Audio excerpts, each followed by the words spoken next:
Paz seja convosco. Amém. E essa paz esteja em seu coração. Entrando sempre em sua mente. Coisa boa. Eu sinto Deus nesse lugar. É maravilhoso Deus estar presente, não é? Ô irmão, que alegria que eu tenho de estar aqui com vocês. Que privilégio, que prazer imenso. Sinto uma gratidão a Deus muito grande. Agora que você já está se organizando, preparando a sua água, preparando o seu assento, quero pedir que você dobre a sua atenção, por favor. Quero pedir para você usar esse período que nós estamos aqui para um período de grande entrega, para que esse período seja um período de grande aprendizado e para que esse período também seja um período de comunhão entre nós. É aqui que a gente revê os amigos, é aqui que nós nos sentimos muito bem. Ainda que o teu coração não esteja bem, ainda que a sua alma esteja cansada, existe um Deus nesse lugar que se move em nós, entre nós e através de nós. E isso, irmão, já é motivo para estar satisfeito. Porque eu penso que a fé ela vem pelo ouvir? Sim. E ouvir é passivo. Você senta, ouve, mas crer é a ação. Aquilo que você ouviu, você precisa fazer algo. O que você ouve exige de você uma postura. E em cima desse altar, e eu não vou dizer tribuna, eu não vou dizer púlpito, eu vou dizer altar. Porque o altar não é o lugar onde eu falo, o altar é o lugar onde Deus fala. O altar não é um lugar onde nós falamos, é um lugar de entrega, onde nós morremos para que Cristo viva através de nós. E na noite de hoje eu quero trazer um sermão que eu penso que fugiu dos altares. Eu penso que esse sermão fugiu dos cultos. Eu penso que essa conversa não está mais em nossas mesas, nos domingos de manhã. É aqui que eu começo a entender o motivo de muitos problemas. Nós vamos ler 5 versículos, que para mim e na minha opinião, são 5 versículos que mudam totalmente o meu coração, a minha vida, a minha espiritualidade. Só que esse tipo de sermão, esse tipo de conversa, sumiu da igreja. E eu quero novamente, no nome de Jesus, ser um dos primeiros a trazer esse assunto para dentro da igreja. Para dentro dos nossos lares, nos nossos cafés pelas manhãs, nos nossos churrascos, nas nossas confraternizações, nos nossos momentos juntos de partilha. Por isso eu quero convidar você agora, em nome de Jesus, pegar sua Bíblia, abrir ela em 1 Tessalonicenses, capítulo de número 4. Tessalonicenses, capítulo de número 4. Eu quero pregar sobre o soar da última trombeta. Eu quero falar sobre o arrebatamento. Esse é um assunto que está na mesa do café da manhã na sua casa. Esse é um assunto que domina a maior parte do tempo quando nós estamos reunidos em amigos. Esse é o assunto que domina e predomina nas nossas mesas do almoço ou do jantar e no nosso churrasco. Esse é o assunto que reúne a gente fora da igreja, quando nós fazemos um grupo, quando nós fazemos um momento de comer um lanche. Esse é o assunto. Sim ou não?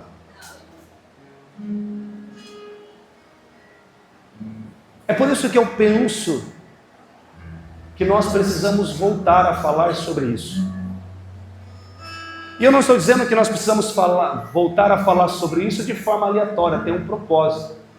O último verso que eu vou ler, vocês vão entender. Tem um propósito pelo qual nós precisamos falar sobre isso. Hoje eu precisei tomar uma decisão junto com a pastora sobre o culto da virada. Gostaria muito de nós termos conseguido um local, um espaço, onde nós pudéssemos churrasquear juntos. E nós precisávamos informar a igreja.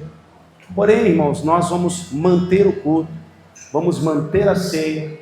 Meu desejo é que você venha, participe conosco do culto, participe conosco da ceia, e depois vai dar tempo de você passar com a sua família a virada do ano.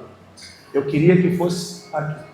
Mas para o ano que vem, prometo a vocês me organizar melhor, para que o próximo ano nós possamos ter o nosso lugar apropriado e possamos fazer algo com mais singeleza, mas algo que vai trazer assim uma satisfação para todos nós. 1 Tessalonicenses capítulo 4, versículo de número 1, diz o que, igreja? Quem sabe ler aqui na igreja? Na verdade, segura, não lê não. Versículo 13 no 4. Capítulo... por isso que vocês não leram. Tenta aí, vamos lá. Capítulo 4, versículo de número 13. Abra sua Bíblia aí. 1 Tessalonicenses. Está com a sua caneta? Seu papel? Acharam? 1 Tessalonicenses? Se você vai mexer no iPhone, no iPad, eu só lhe peço que desligue o Wi-Fi.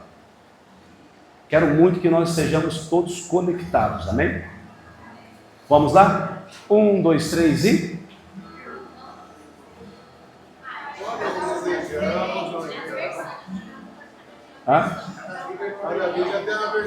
Pode ler, eu quero ouvir.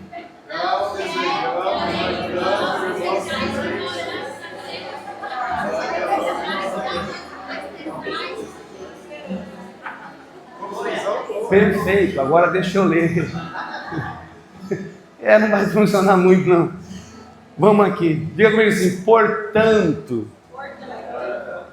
irmãos, não queremos que vocês sejam ignorantes à verdade a respeito dos que dormem.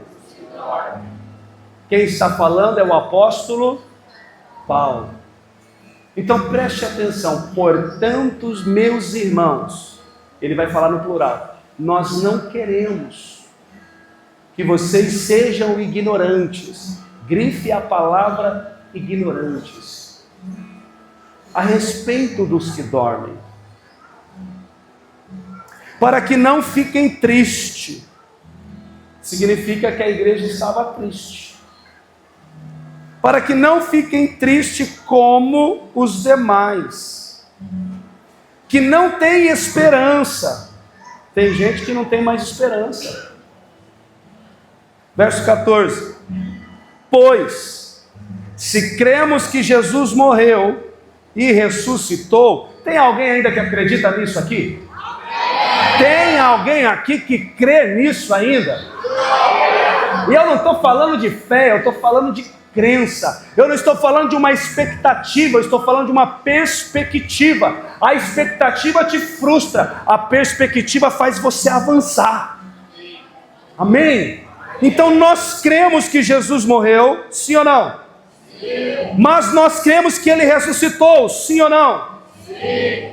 Assim também Deus, mediante Jesus, trará na companhia dEle os que dormem. E pela palavra do Senhor, ainda lhe declaramos o seguinte: nós os vivos. Quem está vivo aqui?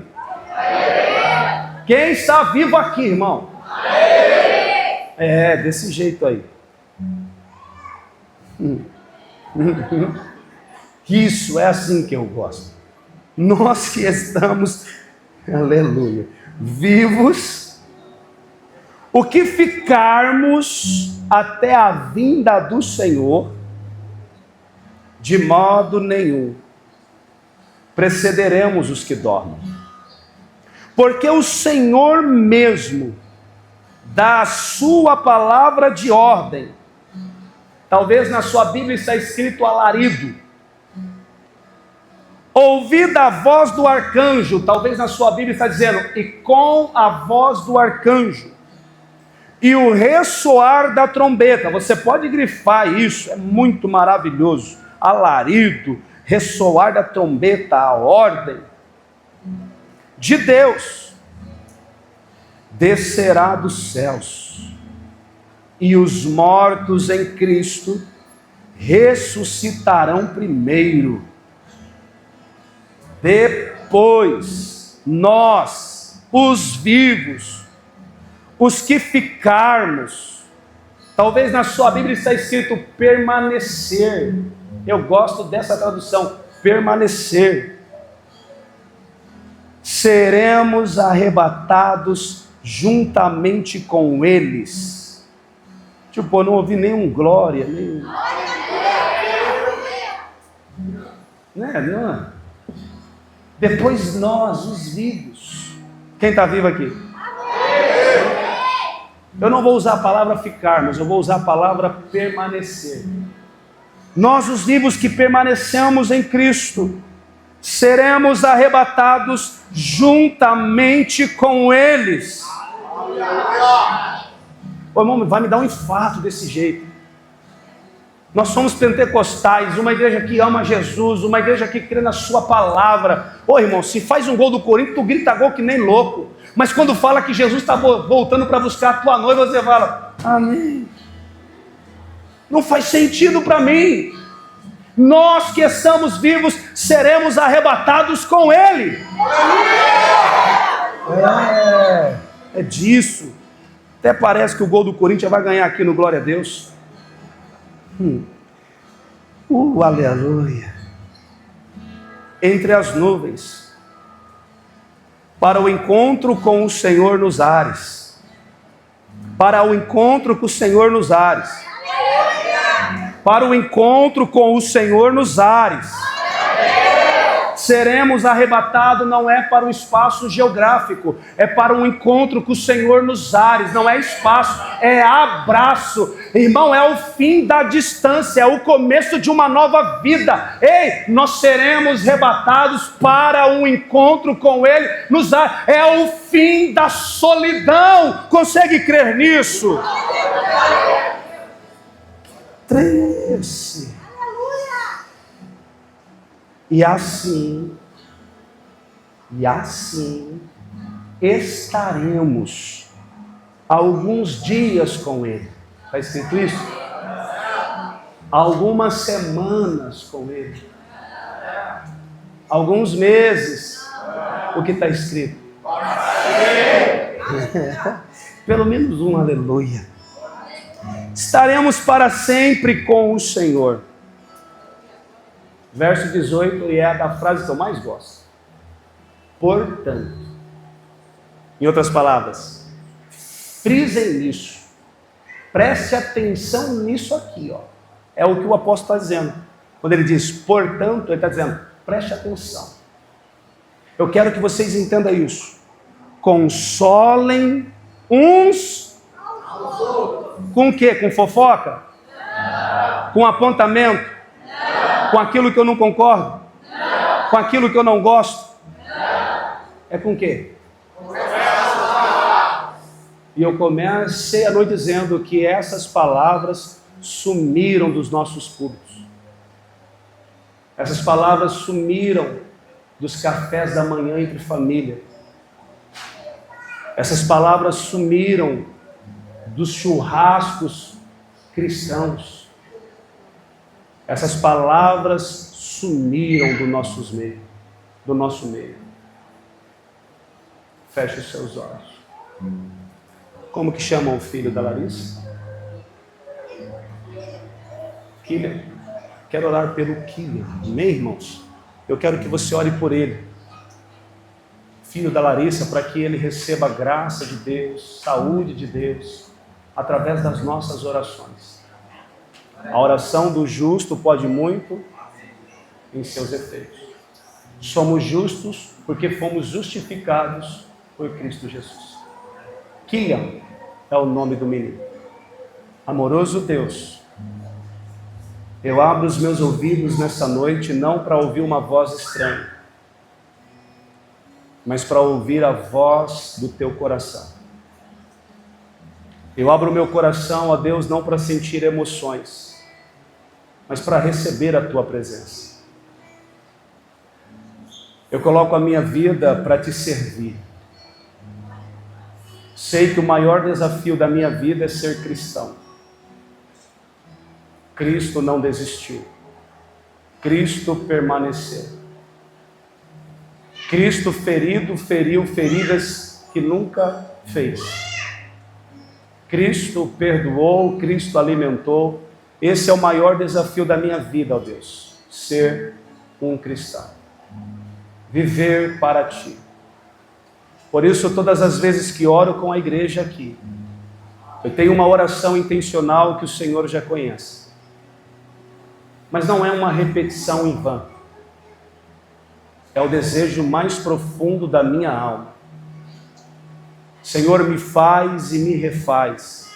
E pode me desfazer quantas vezes for necessário, até que Cristo, somente Cristo, permaneça em mim. Que eu possa falar como Cristo falou, que eu possa permanecer como Cristo permaneceu no propósito, que eu possa amar sem interesse algum, que essa igreja possa aprender comigo, Senhor, como ser um cristão, e que eu possa desenvolver com a igreja uma vida cristã, uma vivência cristã. Não venho a esse altar aqui para falar, eu venho para ser um sacrifício vivo, para que o Senhor fale ao nosso coração. Cura o Killian. Oramos em conjunto, na mesma fé, no mesmo amor, na mesma convicção que a tua palavra tem poder. Senhor, basta uma palavra e a saúde dele é restaurada. Basta uma palavra e tudo volta a funcionar normalmente. Jeová Rafa, Deus que cura, precisamos agora que o Senhor venha intervir ao nosso favor pela vida do Killian, para que haja um grande testemunho, que seja nesse mesmo horário, Senhor, às 8h10 da noite, que a mãe possa contar: veio um vento, veio uma presença tão maravilhosa que trouxe a paz, que houve um descanso no nosso coração, do pai e da mãe, e ela estará aqui testemunhando para a glória do seu nome. Nos ajuda nesta palavra para que possamos compreender, entender, em nome de Jesus. Você diga amém.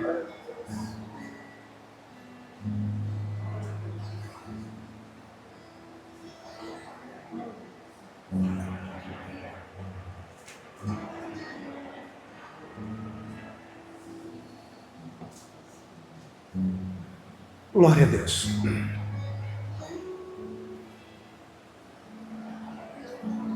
Ao ler esse texto sobre o arrebatamento, algumas vezes eu creio que nós não compreendemos tão bem assim. Penso que todo mundo já participou de uma escola bíblica dominical onde falou sobre o arrebatamento e você foi embora com medo. Aonde falou sobre o arrebatamento e você ficou tão assustado que quase pulou da ponte. Mas Deus traz algo no mais profundo da minha alma que nós compreendemos errado. Por isso eu quero fazer um convite para você, para que você empreste a mim a sua imaginação. E para você me emprestar a sua imaginação, irmão, você precisa estar atento, dar valor a cada palavra que será produzida e reproduzida para a tua alma e o teu espírito. Então, por favor, me empreste a sua imaginação, a sua atenção. Imaginemos que você está na sala da sua casa. Quem consegue imaginar isso? Ninguém? Vamos de novo? Imaginemos que você esteja ou que você está na sala da sua casa. Alguém consegue imaginar isso? Amém. E você está sentado no sofá. Alguém já ficou na sala de casa sentado no sofá? E você olha, tudo está igual. A mesma xícara, no mesmo lugar. Rotina igual. A mesma vida. Os mesmos problemas. Os mesmos boletos. Você olha e percebe que a sua vida está andando, mas você não saiu do lugar. Você olha e percebe que a vida continua, mas você estacionou. Aí, de repente, uma voz sussurra no seu ouvido, dizendo para você assim: filho, desperta. Filha, acorda.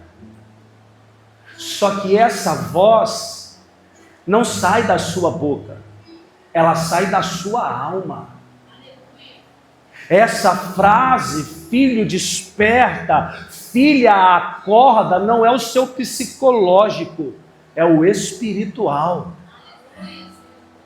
Esse som não saiu da terra, é um som profético. E você começa a se perguntar: acordar para quê?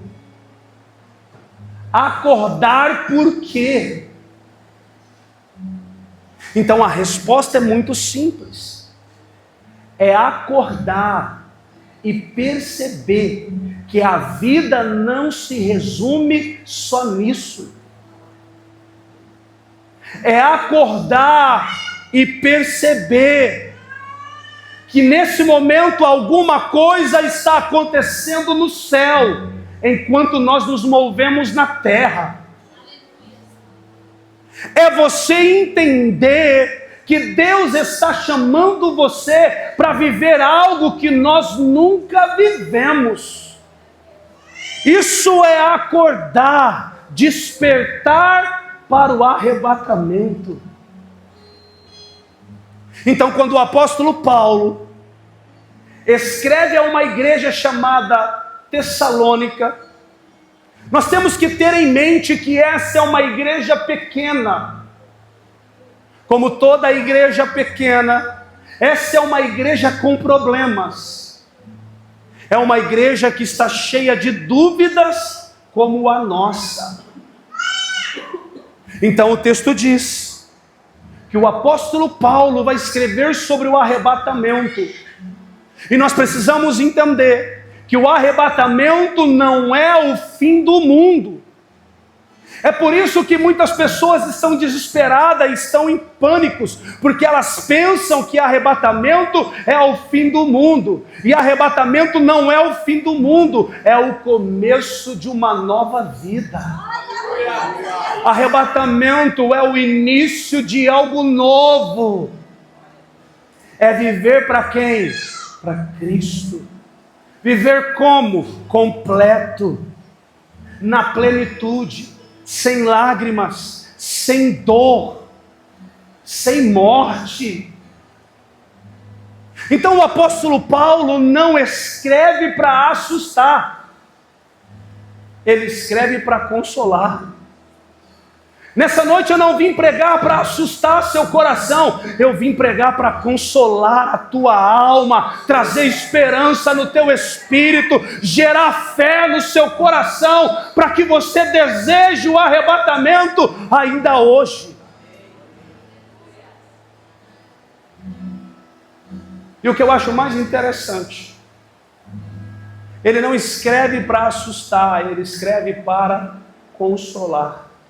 Quem consola não traz terror. Quem consola não traz engano.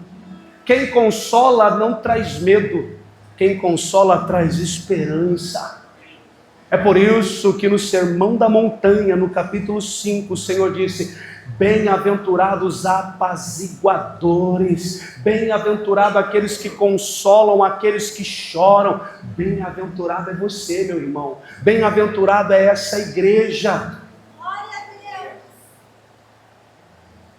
Aí no verso 13, ele diz assim: nós não queremos que vocês sejam ignorantes.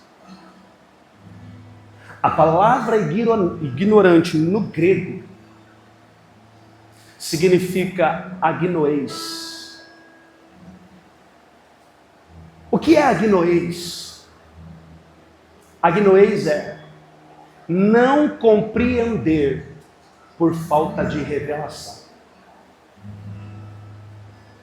Ignorância. Agnoês é não compreender por não ter sido iluminado. A palavra ignorância tem a sua raiz, tem a sua ramificação na palavra trevas. Então o próprio Deus vai falar para o profeta Oséias, no capítulo 4, no verso de número 6, o meu povo está sendo destruído por causa do diabo? Não. O meu povo está sendo destruído por causa dos demônios? Por causa do pecado? O que ele diz? Por falta. Se não tem conhecimento, está na ignorância. E ignorância é trevas. E trevas é o habitar dos demônios. Não é a trevas na cronologia do dia. Um pouco antes estava dia, agora está noite. Não é esse tipo de trevas. É ignorância. A ponto de Jesus, no capítulo 8 do livro de João, no versículo 32, se levantar e dizer: conhecereis. O meu povo está sendo destruído por falta. Aí Jesus diz: conhecereis a verdade. Conhecer tem a sua ramificação, luz. Ignorância, trevas. Então o que o apóstolo Paulo está dizendo? Eu não quero que vocês vivam na escuridão, porque a escuridão traz medo. Eu não quero que vocês vivam na ignorância, porque a ignorância assusta. Existe um monte de monstro e você fica com paranoias. Eu não quero que vocês vivam na escuridão, em outras palavras. Eu quero que vocês vivam preparados. É diferente. Eu quero que a igreja viva preparada, ele está dizendo. Mas o povo está sendo destruído por falta de conhecimento. Arrebatamento não é o fim. Arrebatamento é o início. Arrebatamento é o começo de uma nova vida com Deus. É o fim da distância. O começo da intimidade mais profunda. É o término da saudade. É o momento do abraço. O beijo que a noiva tanto espera do seu amado. E não será num espaço geográfico. Ele diz, será nos ares. Então, quando eu leio esse texto, a primeira coisa que eu entendo, nós não podemos ser ignorantes nesse ponto. Queira a igreja ou não, Jesus vai voltar. Glória a Deus. Queira o diabo ou não, Jesus vai voltar. Alexandre de Moraes, em um dos áudios, eu não sei se vocês ouviram, quer proibir a igreja de chamar Jesus de majestade, de chamar Deus de soberano. E se isso não for a grande tribulação, eu não sei o que é. Proibir a igreja de dizer soberano, majestade, criador, Deus forte. Mas a porta do inferno não prevalecerá contra a igreja do Senhor. Por isso nós temos que ter cuidado em quem votamos, irmão. Nós não podemos votar só em quem entende de política e não entende nada do mundo espiritual. Nós não podemos votar em partidos que têm uma ideologia diferente da Bíblia. Nós não podemos. Nós temos que sair dessa mediocridade, dessa ignorância. O meu povo está sendo destruído porque faltou esse conhecimento para eles. Então ele diz assim: não sejam ignorantes a respeito daqueles que dormem. O que eu acho interessante é que ele não usa o termo morte, ele usa o verbo descanso. O povo e a igreja estava eufórica a respeito do arrebatamento, achando que aqueles que morreram iam ficar de fora. Só que o apóstolo Paulo não usa o termo morte, ele usa o verbo descanso. A palavra grega para morte é koimomeno. Koimomeno era a palavra grega usada para quem morria. O apóstolo Paulo está usando o verbo descanso. Só que literalmente eles morreram. Mas figurativamente eles descansam. Simbolicamente, Deus vai despertá-los, como um pai que desperta o seu filho em um sono na rede. Entende? Entende por que o apóstolo Paulo não usa o termo morte? Porque a palavra morte é tanaios. Tanaios é morte, separação, é abismo, sem nenhuma tentativa de aproximação. Então o apóstolo Paulo não usa o termo morte para quem morre em Cristo. Vou te dar um exemplo. Capítulo 11. A notícia vem para Jesus dizendo: olha, tem uma família em Betânia, porque lá o senhor tem um amigo, está doente. E a notícia vem que Lázaro morreu. E os discípulos estão falando entre eles: Lázaro morreu. E Jesus olhou para eles e falou: não, vamos lá, despertar o nosso amigo do seu sono. Ele não usa o termo morte, ele usa o verbo descanso. Quando você pega Marcos capítulo 5, tem um homem que sai da sua casa com um único propósito. O nome dele é Jairo. E o propósito que ele tem é um só, e nada vai paralisá-lo. Ele foi buscar Jesus para trazer Jesus para casa, porque a filha dele estava esperando pelo Cristo.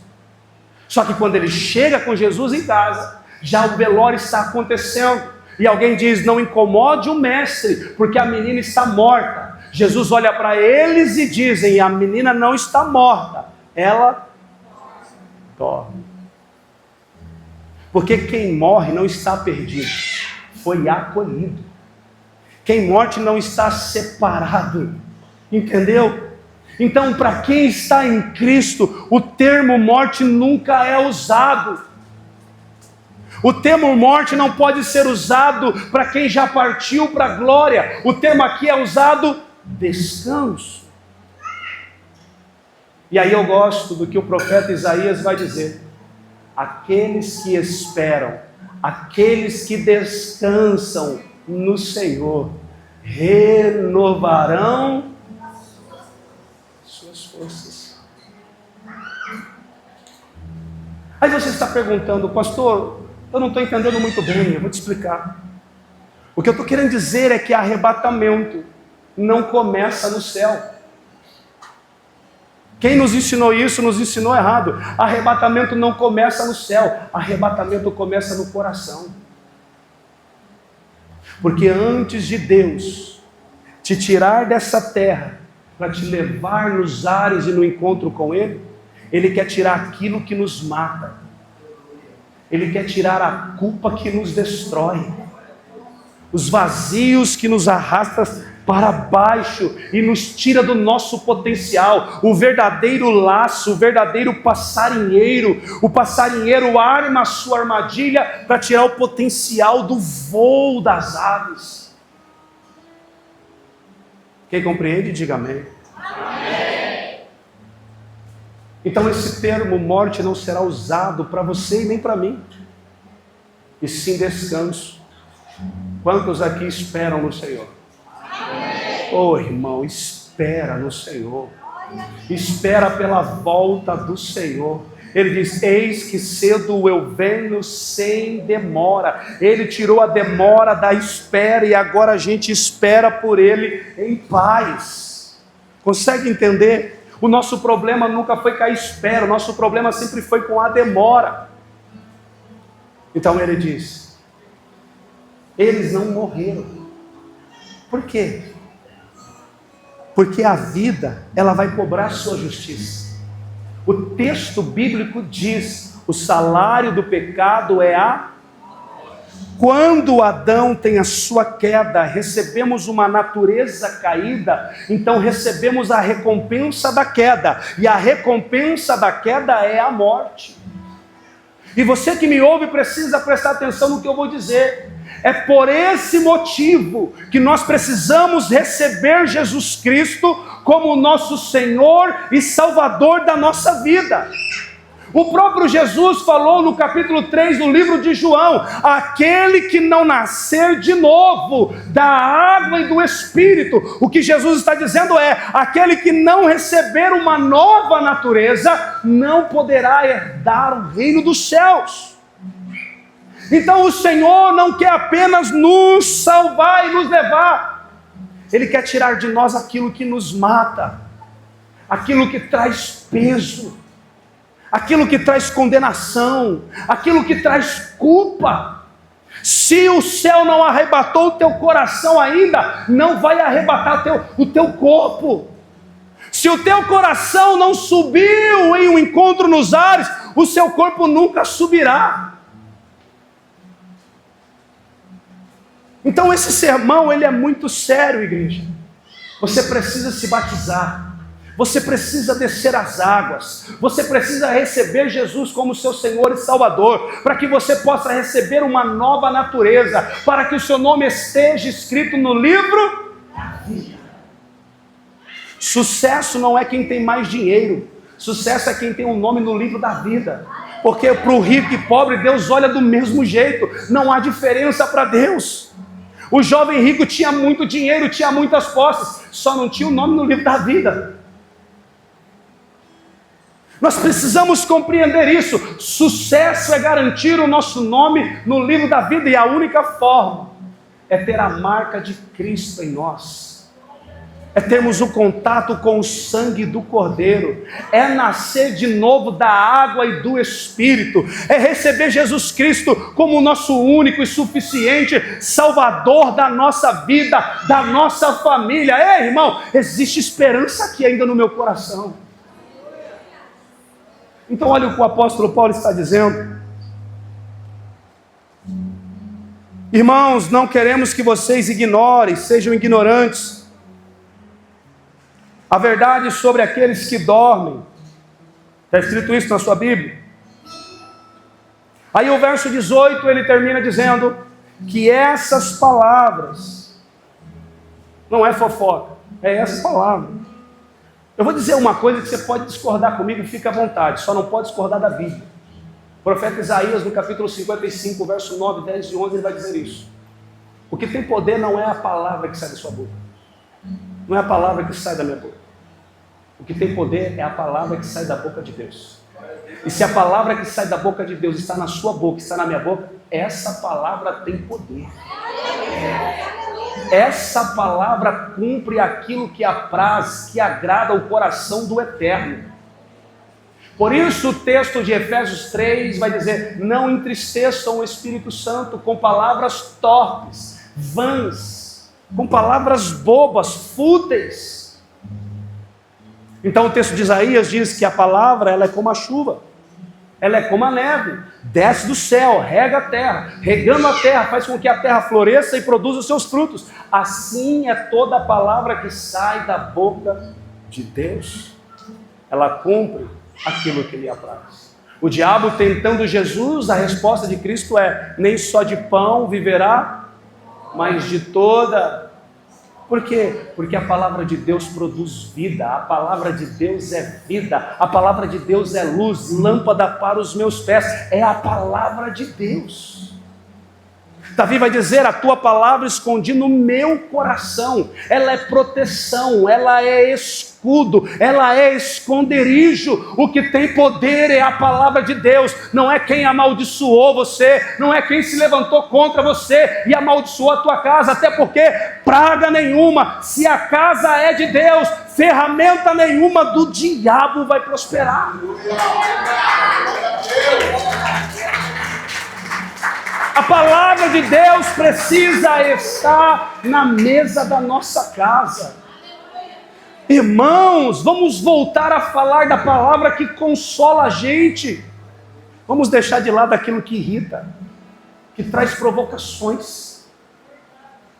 Vamos voltar a ter o desejo pela volta de Jesus. Porque quando nós desejamos nunca mais ter dor, nunca mais ter choro. Agora olha o texto no verso 16. Está escrito no verso 16. Está aqui? Consegue pôr? Capítulo 4, verso 16. Eu escrevi aqui. Oh, glória.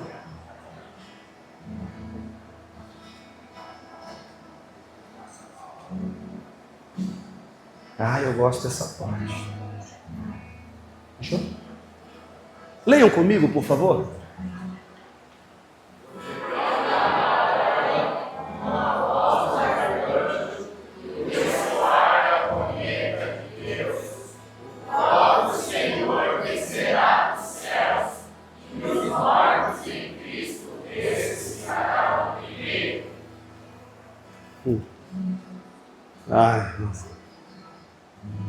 Porque o Senhor não é outro, é Ele mesmo. Não é outro, é o único. Nunca se ouviu falar de um Deus antes e nunca se vai ouvir falar de um Deus depois. Ele é o único. Porque o Senhor, o próprio Deus, Ele mesmo. Aí o texto vai dizer assim, dado a sua palavra de ordem, com a voz do arcanjo. Sabe o que é isso aqui? Literalmente vai haver um chamado, irmãos. É Deus dizendo que Ele vai chamar pelo nosso nome. Deus não está interessado aqui se você tem ouro ou se você tem prata. Deus está interessado se o seu nome está no livro da vida, porque o seu nome, se não estiver, vai ser tristeza, mas se estiver, Ele vai chamar o seu nome. Literalmente haverá um chamado. Aleluia. Está achando que isso aqui é invenção de Paulo? Não. Vamos para Êxodo. Êxodo capítulo de número 7.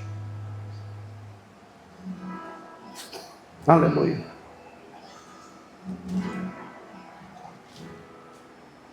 Glória a Deus. Eu estou em Juízes, desculpa.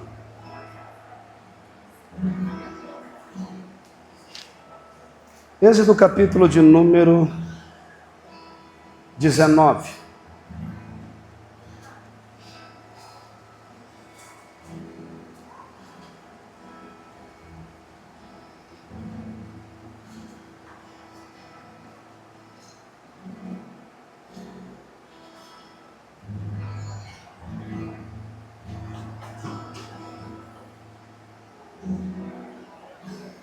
Acharam? Verso 19. Ah, verdade, está funcionando agora. Bora. Põe o verso 19, filho. Está escrito, igreja? Não. Vamos com força. E o som da trombeta era cada vez mais forte. Mais uma vez agora. E o som da trombeta era cada vez mais forte. Só mais uma vez. E o som da trombeta era cada vez mais forte. Então Moisés falou, e a voz de Deus lhe respondeu. Trombeta é Teos. Ó, Moreira. Trombeta é Teos. É chamado, vem de Teófilo, amigo de Deus, sinônimo de Teodoro, presente de Deus. Teos, trombeta de Deus, voz de Deus, voz de arcanjo. Oh, não é o apóstolo Paulo inventando coisa. É o apóstolo Paulo de forma profética dizendo: no Monte Sinai foi assim, quando a trombeta tocou, Deus falou, a trombeta trouxe ordem, a trombeta reuniu todo mundo, a trombeta chamou todos, e quanto mais alto a trombeta tocava, Deus descia sobre o povo. Irmão, arrebatamento é isso, é a trombeta tocar, o céu se abrir e Deus descer. Aleluia! Glória a Deus! É o chamado. Aí nós vamos para Juízes, capítulo de número 6. Josué, vamos para Juízes não, Josué. Eu estava vindo para cá e eu estava estudando esse texto. Capítulo 6. Aleluia. Oh, glória. Verso 20. Josué capítulo 6, verso 20. Bora, vamos lá, igreja. 1, 2, 3 e... Quando soaram as trombetas, o povo gritou. Ao som das trombetas e do forte grito, o muro caiu. O muro o quê? Caiu. Ô, irmão, quem derrubou o muro?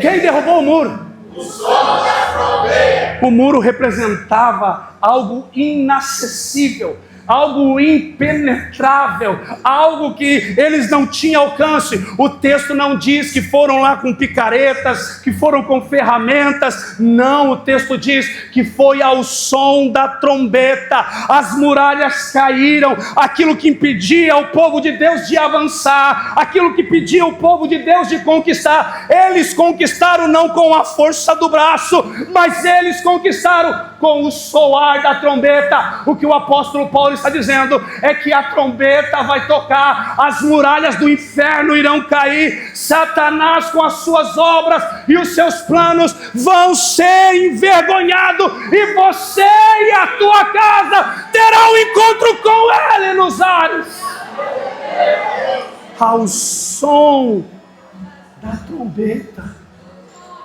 Juízes capítulo de número 6. Acho que o versículo é 19 também. Gideão foi para casa, preparou um cabrito. Não é 19 não. Vou abrir aqui. 7, por favor. Capítulo 7. Oh, glória a Deus. Cadê você? Eu falei capítulo 7. Cadê?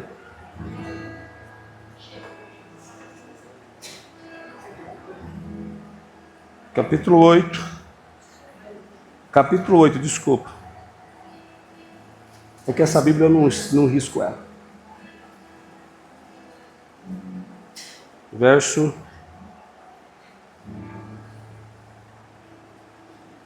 Oh, glória. Você vai sumir agora?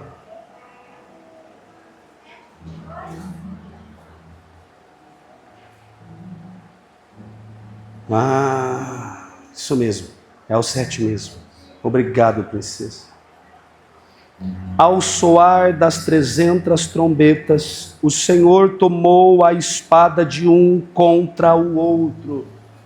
Quando as 300 trombetas soaram, o Senhor fez que em todo o acampamento os homens se voltassem um contra os outros com as suas espadas. Irmão, sabe o que está dizendo aqui?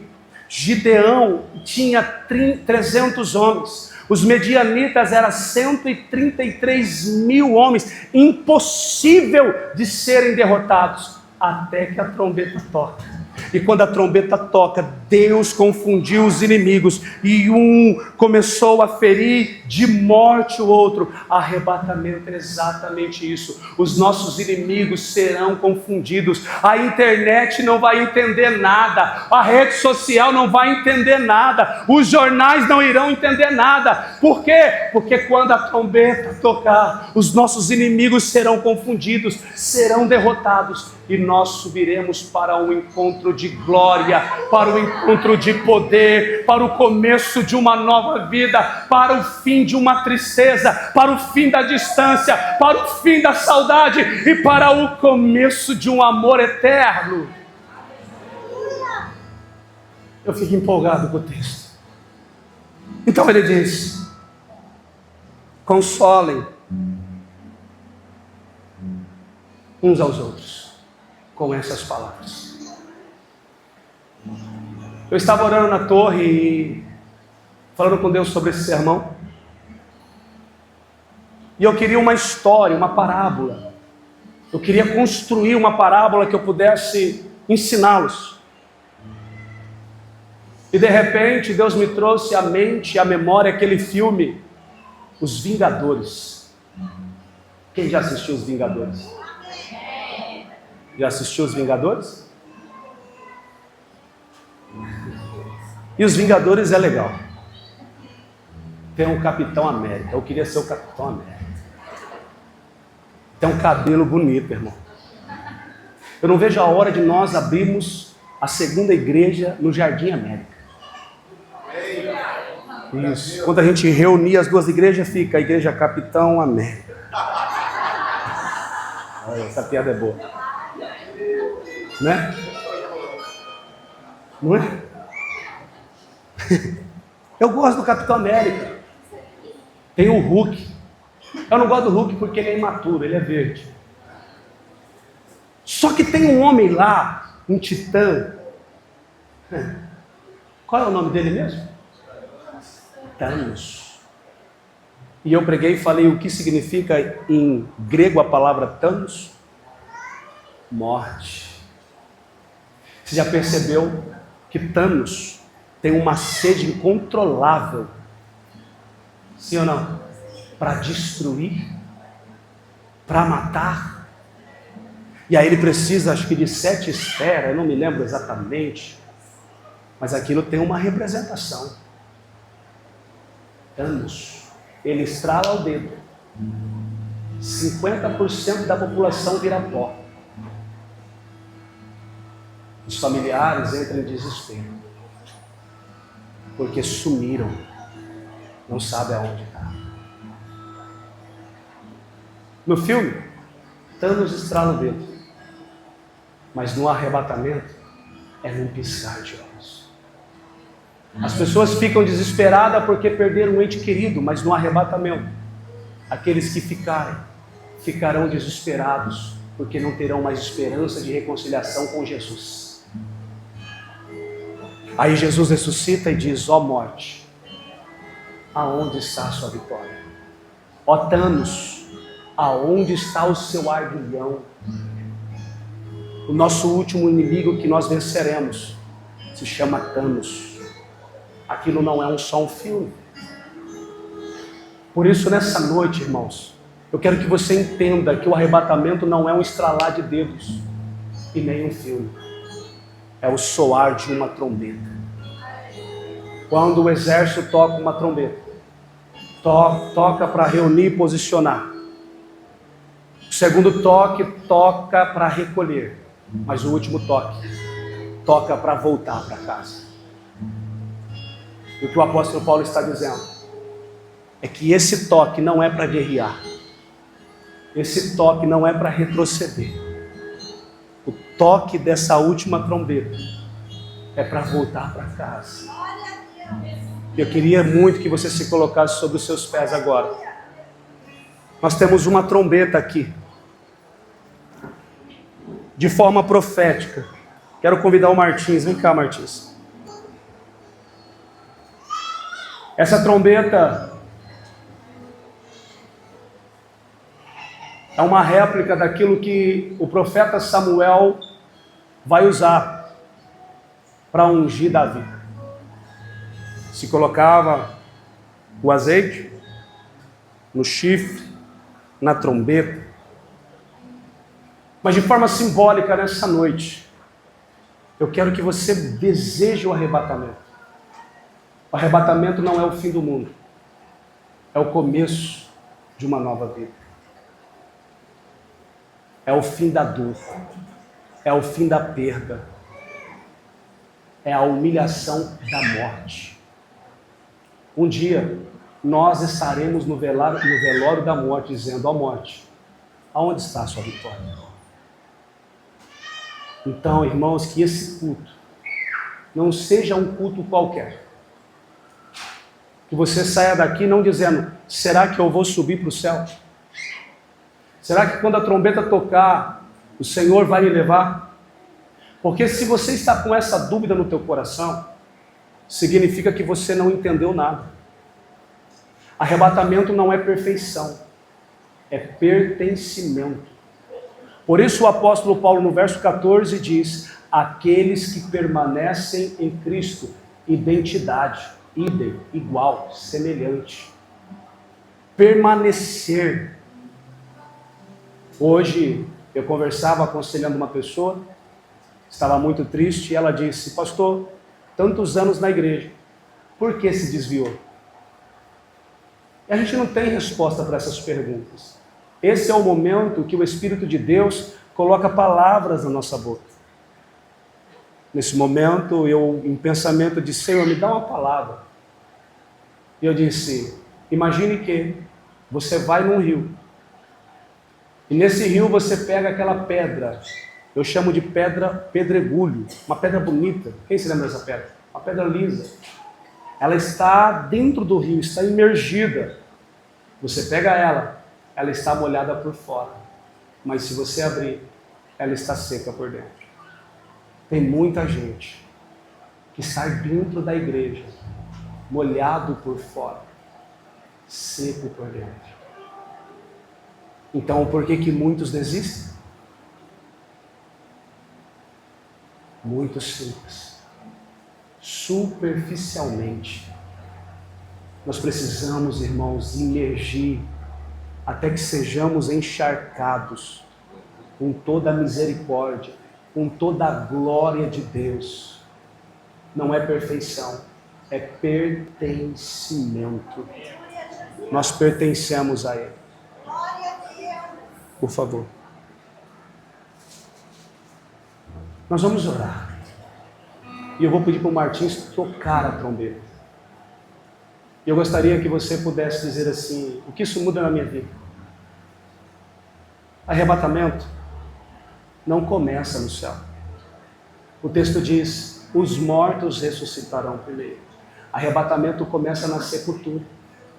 Aonde é o nosso fim, aonde nós terminamos, Deus começa. É Deus dizendo: eu não esqueci deles. Então o texto diz: e os mortos ressuscitarão primeiro. Terminamos, mas Ele começou. Está honrando o que o mundo derrubou, o que a justiça da vida cobrou. Mas um dia, como eu disse, a morte será humilhada. Leve a sério. Se você não entregou a tua vida para Jesus, se você não desceu as águas, se você não se comprometeu com o reino de Deus, eu quero fazer um apelo e um desafio a você. Irmão, não é quando você sentir isso, é decisão. E decisão não é sentimento. Você decidiu, agora vai. Consegue entender? Eu quero crer, e eu creio, que quando a trombeta tocar, e ela vai tocar, nós subiremos juntos. nossa casa subirá junto. É hoje de despertamento. Nós não vamos mais ter a mesma vida, a mesma rotina, as mesmas coisas. É o Espírito Santo sussurrando dentro da nossa alma, no lugar mais secreto do nosso espírito. Desperta. Por favor, feche os seus olhos. Se há alguém entre nós que precisa fazer uma declaração pública, eu quero pedir para você vir à frente e eu vou orar com você. Pastor, eu não desci as águas ainda. Pastor, eu só fui molhado por fora, mas eu quero nascer de novo. Ezequiel, capítulo 47, viu um anjo, um homem, um varão de branco, com um cordel de medir. Ele mediu 1000 e falou: vem. E aquele homem foi. E o primeiro nível dele foi raso. Ele faz uma outra medida e faz um outro convite: vem. E ele vai um pouco mais profundo.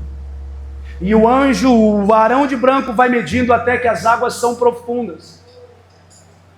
E a única opção que o profeta Ezequiel tem é deixar que as águas o conduzam. A única opção que nós temos é permitir que o Espírito Santo nos conduza no caminho de Deus.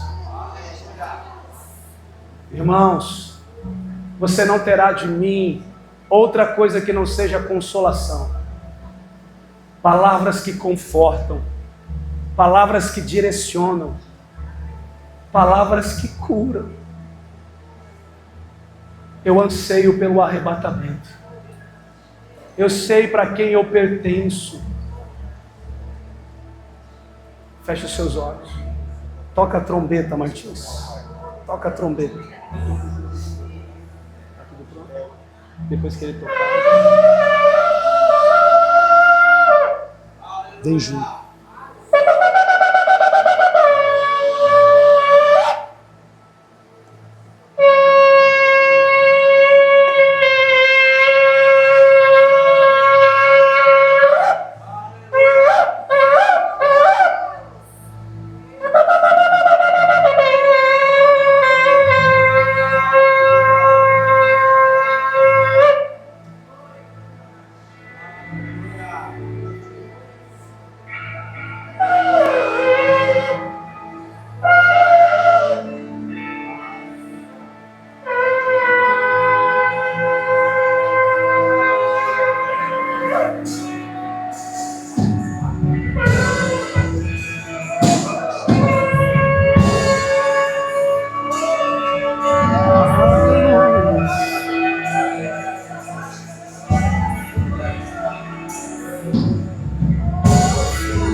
Parece que vejo. E a sobecandará.